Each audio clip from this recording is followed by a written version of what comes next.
Hey everyone, PL Stewart here, and I am back for yet another live spontaneous review. This review is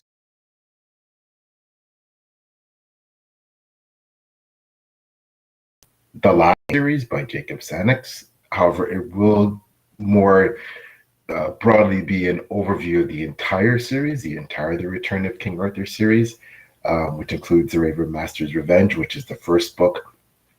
So I read The Raven Master's Revenge a while back, and I recently, in the last few months, read Agravain's Escape, which is the second book, and I finally finished the third book, Tristan's Regret, just this morning. So I'm just going to quickly show you the rest of the books in the series. Great covers. That's Agravain's Escape. That's the second book, and this is the first book, The Raven Master's Revenge. So these are the three books in the Return of King Arthur trilogy by Jacob Sannox.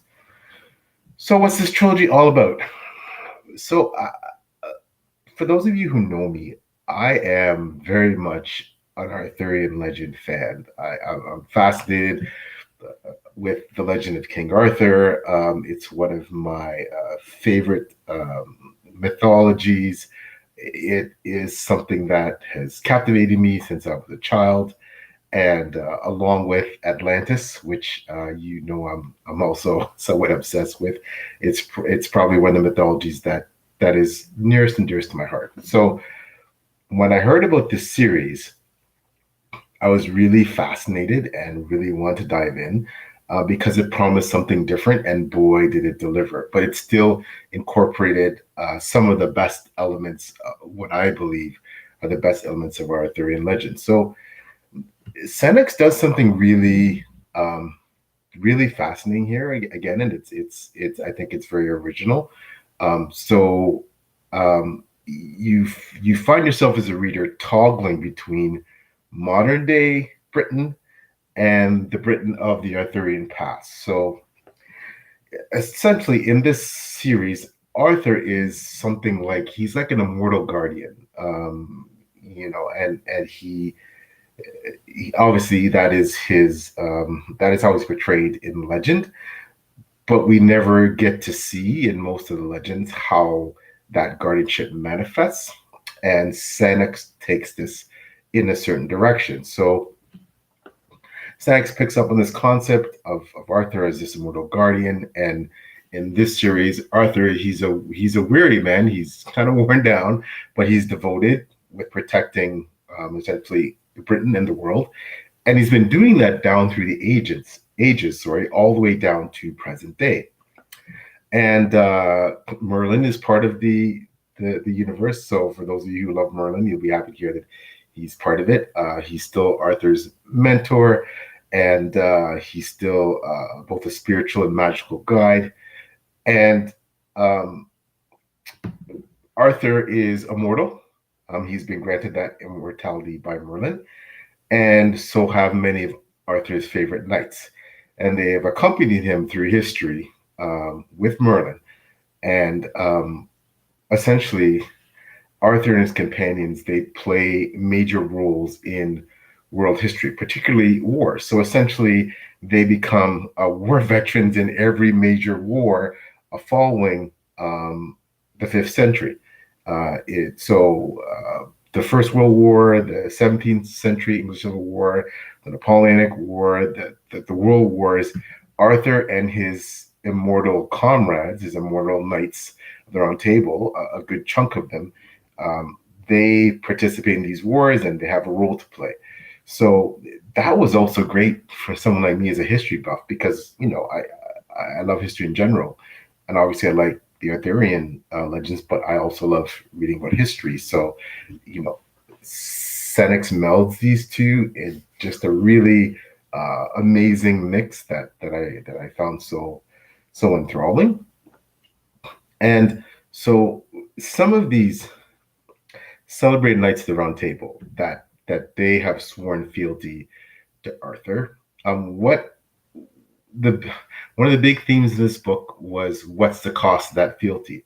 So these men are immortal like Arthur. They go through the centuries, and they give up a lot to stay faithful to him, faithful to serving and defending Britain. And one thing that I love the way Jacob Sannox explored in these novels is at what cost to them personally, and that was a fabulous theme. I loved the theme surrounding the central figure of Arthur because he perseveres in this task. He's the leader of these men, and he in many ways he wants to absolve them of their responsibility. He wants to free them so they can have some semblance of normal lives, but yet he needs them, and he feels they have a mission to carry out in protecting the land. So he struggles with that, and also he's as he goes through the centuries, he's a man who's living out of his time. Yet he's bound by this overwhelming sense of duty and obligation, and that really compels him to finish his mission, while while his life is still granted to him. So he also understands that he can't relate to Britain and the people the way he used to, because, as I said, he's a man of time. He's a 5th century king, and he's no longer ruling England. England has gone through obviously many transitions up into including democracy, so and constitutional monarchy. So he's struggling as well with the fact that many of the legends, and so in Sannox's version, many of the legends surrounding Arthur aren't true. No surprise, and he this fact also upsets him, and he also finds it hard because there's that feeling too of having to live up to this legend, right? So, but I thought this was so well done. This is a man who's lionized in the annals of history, and he's of particular significance, especially to the British. And Sannox made him really human, really relatable, and all the struggles and his angst and the things he's going through. I thought that was really, really well done. Now, this is a tale essentially of time jumps back and forth. So Sannox, throughout the books, you'll have something, predominantly the action takes place in modern day England. However, you keep jumping back to various junctures in time, and you see all these adventures that Arthur and his knights go through as they battle evil. And I won't give away the evil, the baddies in the book, but they're awesome. And but Arthur and his knights are not only they're not only part of historical events in terms of world wars and fighting, as I said, but they're also secretly battling this ancient evil that has come down with them through the centuries. So it's really well done. I love the writing; it was very vivid. I love the way Sannox, the camaraderie was a great element of this book. The camaraderie between Arthur and the knights, and it was engaging. And there's also some good humor sprinkled in there, and making characters that we can identify with and cheer for. The second book, Constantine Agravain, he's a fantastic character. Really, a lot of pathos there and tragedy, and what he has to go through, what he has to endure, especially to family. And there's this theme about these knights and Arthur. They're immortal, and what is it like to see your descendants pass on from natural causes, pass on, and you're still left there to cope with the aftermath of losing. It's one thing to live to an old age and lose perhaps your spouse or older siblings or friends, etc. It's another thing to lose your children, your grandchildren, your great grandchildren, and you're still living. And that theme was really well handled. As I mentioned, the time jump thing, that was fantastic. It would have been easy for it to feel disorienting, but it wasn't.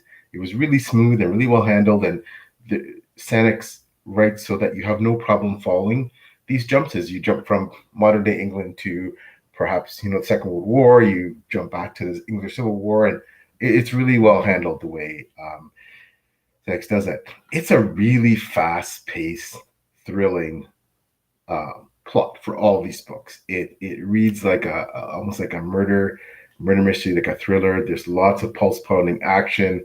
Sannox has one of Sannox's biggest strengths of a writer is writing those a fast-paced book with great action, and it just hits you. It's visceral. Like, he's really good at that.